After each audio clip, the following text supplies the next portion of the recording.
Bien le bonjour à tous, on se retrouve pour le quatrième chakra, nommé aussi le chakra du cœur ou le centre cardiaque.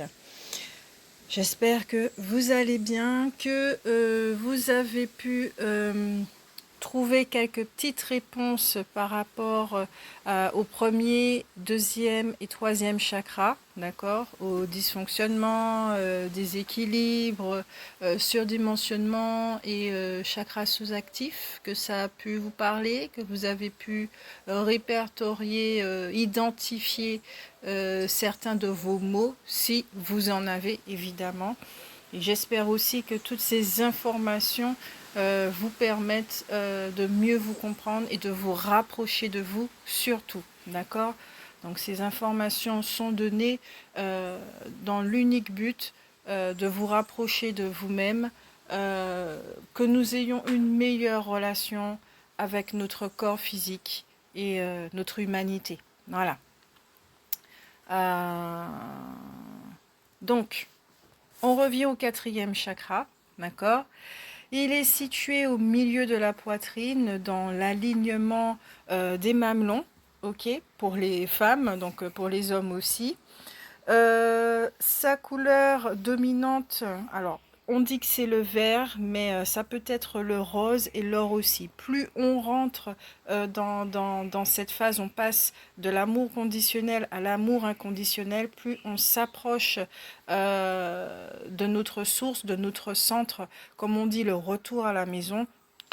Excusez-moi, la couleur devient de plus en plus lumineuse, donc or.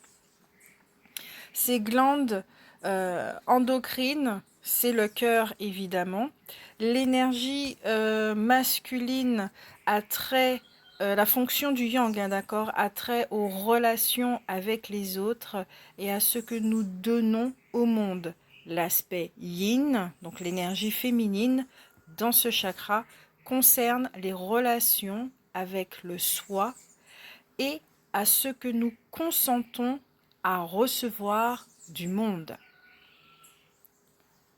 Le type d'énergie, c'est l'astral. Se connecter au plan astral et au monde des rêves du coup. Son principe. Le chakra du cœur est central. Il est le point de convergence des chakras spirituels et des chakras physiques. Cette rencontre est symbolisée par une étoile à 6 branches, le triangle des 3 chakras supérieurs en union intime avec le triangle des 3 chakras inférieurs. Au travers de cette union, c'est l'amour qui se manifeste. Le chakra du cœur est le centre des sentiments heureux ou malheureux, les élans affectifs, l'amour, l'amitié, ainsi que les plaisirs perçus au travers de la musique, de la littérature, de la caresse, des caresses, du contact physique, aussi de la contemplation de la nature, hein, ça provoque beaucoup d'harmonie dans ce chakra, mais aussi les émotions telles que la tristesse, les sentiments, la déception, le sentiment de rejet, l'insensibilité et l'indifférence. Tout ceci nous touche dans ce chakra. L'amour dont il est le siège n'est pas seulement l'amour des autres, hein. C'est un amour universel qui a le sens d'une acceptation inconditionnelle de tout ce qui est, donc physiquement ou spirituellement. C'est aussi l'amour de soi, surtout de sa propre reconnaissance en tant que personne, esprit et ensemble d'organes qu'il gère. Digérer cet amour sur un organe malade est un pas important vers la guérison, que cet organe appartienne à votre corps ou au corps d'une autre personne. C'est pour ça que lors des soins énergétiques, l'énergie passe principalement, l'énergie passe de toute façon par le chakra cœur. Nous donnons, d'accord, ce que nous nous donnons. Ça, c'est quelque chose à réfléchir et qu'on va voir dans les épisodes Bonjour, cher mental. Donc, on revient au chakra du cœur qui rayonne puissamment vers l'extérieur et l'amour qu'il véhicule transforme et guérit. Ça, c'est clair et net. Dans ces couleurs, on trouve le vert dominant qui est le signe de la guérison, de la sympathie, de l'harmonie, ainsi que le rose qui est la couleur de la tendresse, d'accord, de l'apaisement, de la paix retrouvée. Et quant au doré, c'est le symbole d'un dévouement spirituel, car un bon développement du chakra du cœur favorise l'ouverture du chakra du troisième œil. Le chakra du cœur canalise l'amour divin en soi et en direction des autres. Il est généreux, spontané, attire l'amitié et l'affection des autres dans la bonne humeur et la joie partagée. C'est pour cette raison que ouvrir un troisième œil avant d'avoir effectué une harmonie et un équilibre au sein du chakra cœur, à mon sens, c'est dangereux. Voilà, c'est vraiment dangereux. On n'ouvre pas les chakras comme ça, et on les ouvre pas comme ça parce qu'il faut les ouvrir par curiosité, parce qu'on a envie de nos dons, etc., etc. Il y a vraiment un ordre. Et même au niveau des âges, les chakras sont travaillés également. D'accord ? Toujours dans le principe, depuis le début des temps, le cœur est perçu comme le centre du corps humain, le mélange de l'énergie divine de la couronne et l'élan vital de la zone génitale. Vous voyez, donc ces deux énergies se retrouvent, euh, ainsi que dans la tradition cherokee, Gianni Waou, si c'est comme ça qu'on prononce son nom et prénom, indique que la plupart des transformations se produisent au niveau de l'émotion, d'accord, donc par les poumons et le pont énergétique ou portail derrière le cœur. Donc en effet, la plupart de nos décisions seraient saines et authentiques si nous les prenions en écoutant le cœur. Ouais, le cœur, il y a quelque chose qui me dit plus vers l'intuition. J'entends l'intuition. En tout cas, le centre des relations personnelles se trouve au niveau du chakra du cœur, de l'amour et de la compassion. Donc, certains diraient que la réussite humaine dépend de l'évolution de notre cœur. Ça, c'est clair et net. Donc, le changement dans les énergies psychiques du cœur en évolution pourrait signaler ceci. À la naissance, ce qu'il faut savoir aussi, c'est que le cœur est vert, indiquant une capacité et une énergie de guérison innée. Au cours des années productives de l'âge adulte, on devrait le voir comme rose, le mélange du blanc, d'accord, ça on l'a vu, donc le but suprême, comme on dit, couleur de la couronne, et du rouge, la passion, couleur du premier chakra. Donc finalement, nous cherchons à atteindre le doré, ok, qui est la couleur de l'amour universel. Et puis à un niveau plus terre à terre, ce chakra influence les processus physiques liés au cœur et aux poumons. Donc tout ce qui est d'ordre fonction circulatoire et respiratoire. D'accord ? Ce n'est vraiment que récemment aussi que la science a réussi à saisir un portrait clair de l'importance du cœur sur les plans physiques et émotionnels, mais aussi énergétiques. On a fait un petit bond en avant au niveau de l'humanité, c'est très bien. Donc il est dorénavant classé comme une glande endocrine, d'accord, puisqu'il produit de nombreuses hormones nécessaires aux fonctions organiques.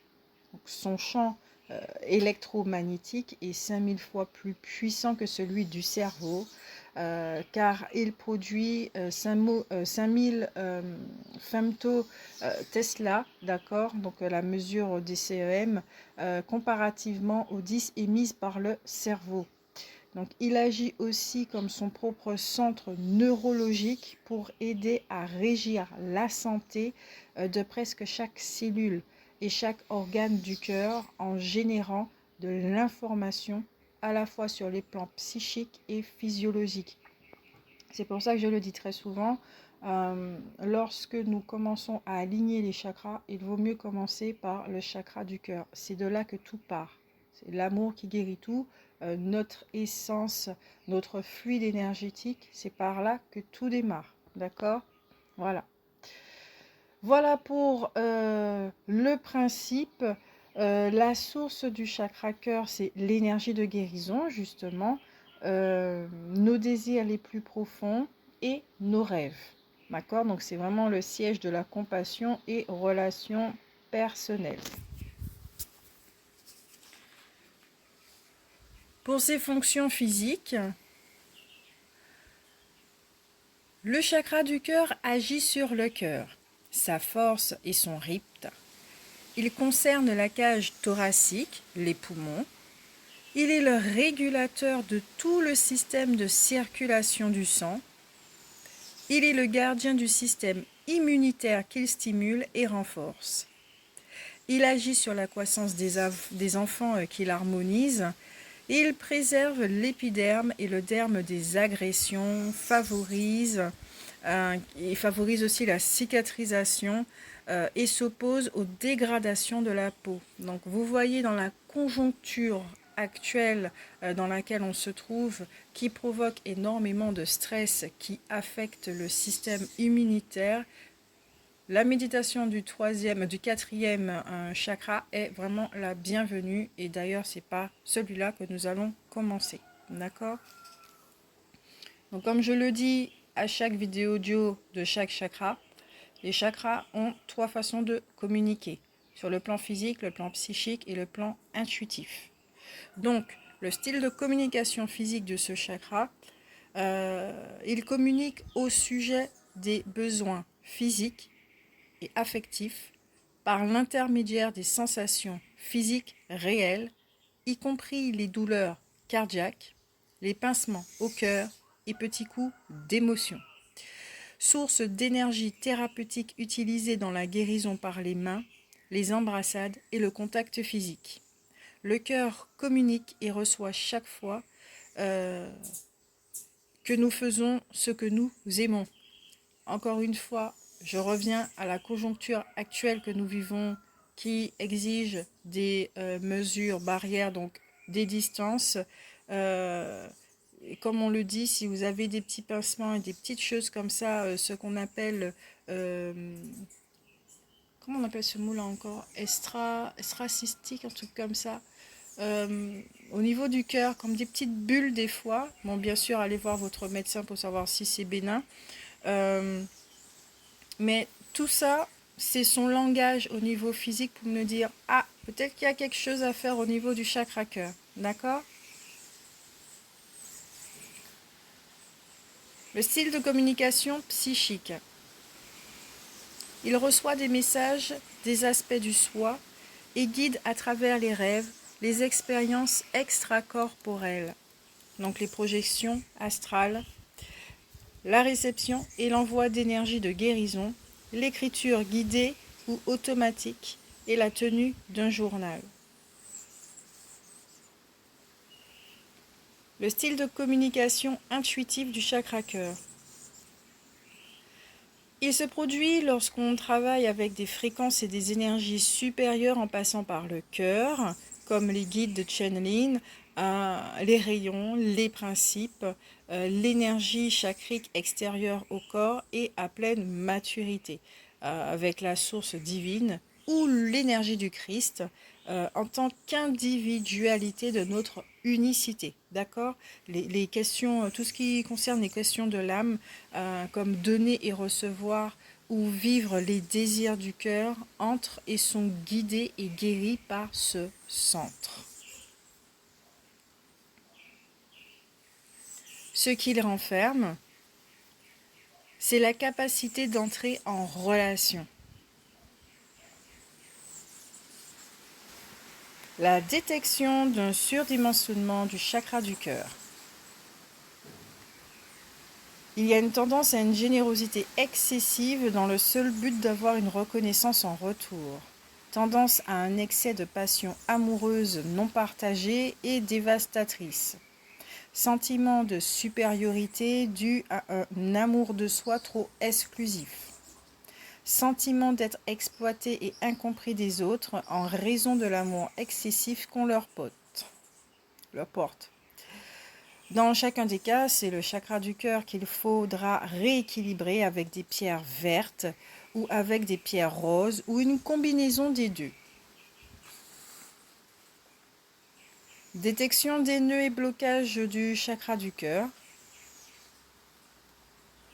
Donc c'est l'incapacité à aimer quand on a fermé notre cœur à cause de toutes les blessures que nous avons vécues, qui conduit à une forme d'indifférence également. L'incapacité à manifester son amour par peur du rejet et de l'échec, déception amoureuse fréquente, sentiment de rejet, manque de générosité, égoïsme, un repli sur soi, un sentiment de solitude également, et puis les relations amicales qui se dérobent et se détournent de nous. Ça, c'est vraiment quand le chakra, ouais, quand il y a des nœuds, quand c'est bloqué. Donc, c'est pas on commence pas d'abord par le chakra cœur. Au niveau de la guérison, c'est on va voir la cause, donc les blessures. D'accord? Et ensuite, on agit sur les blessures. Et c'est à ce moment-là qu'on peut faire aussi un recouvrement d'âme, d'accord? Pour voir dans ces instants-là, dans ces événements X, dans l'espace-temps, quand quelque chose s'est brisé en nous, et comme si ça s'est figé, d'accord, dans l'espace-temps. Nous avons continué à vivre, mais il y a quand même émotionnellement, il y a quelque chose qui est resté là, une empreinte, ok? Donc, les problèmes que cela peut causer au fur et à mesure, au fil du temps, des maladies ou troubles cardiaques ou circulatoires, une hypertension, des problèmes pulmonaires dont l'asthme, les allergies, la bronchite et la pneumonie également, des soucis dans les relations personnelles, troubles du sommeil. En collaboration avec le troisième chakra, il existe des problèmes de codépendance et lorsqu'on prend trop soin des autres, d'accord? Les dépendances comprennent l'abus de chocolat, de sucre et de vin. Donc vraiment tout ce qui est sucré, c'est la douceur, voilà, parce qu'on a besoin de douceur. La dépendance à l'amour doit être toujours être amoureux et l'incapacité de lâcher prise sur une relation terminée, d'accord? De toute façon, on va voir tout ceci au fil et à mesure, ne vous inquiétez pas. Les conseils, entre autres, euh, pour pouvoir rééquilibrer ce chakra. Donc, savourer un régime alimentaire méditerranéen bon pour le cœur, faire de l'aérobie et puis surtout marcher. Marcher, c'est excellent, vous le savez déjà, 30 minutes par jour, c'est ce qui est préconisé. Au niveau des aliments, on l'a dit, oui, méditerranéen parce qu'il y a énormément de couleurs, c'est vraiment coloré, c'est jovial, ça donne envie de manger, mais aussi tout ce qui est vert, rose, d'accord. Je ne vois pas d'alimentation dorée, non, pas du tout. Sauf si c'est chimique, évidemment. Donc voilà, d'accord. Maintenant, on va voir les pierres qui sont utiles pour le chakra du cœur. Donc les pierres roses, elles apaisent, dénouent, ouvrent à l'amour partagé, stimulent la créativité. Comme le corail rose, cornaline rose, dumburite rose, le diamant rose, la kunzite, le manganite, le morganite, l'opale rose, perle rose, la phénacite rose, quartz rose, rhodochrosite, rhodonite, rubélite, donc c'est la tourmaline rose, rubis rose, la scapolite rose, la topaze rose. Voilà, toutes les pierres roses. Voilà. Et puis, oui, il y a l'oiseau qui chante. Et les pierres vertes.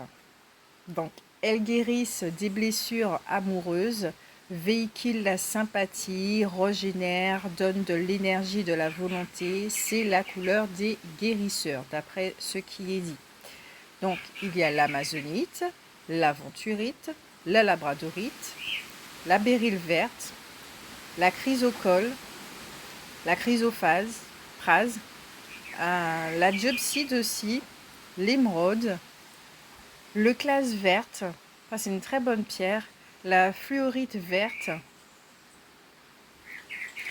la jade impériale, la malachite, serpentine, la tourmaline verte, la tourmaline melon d'eau,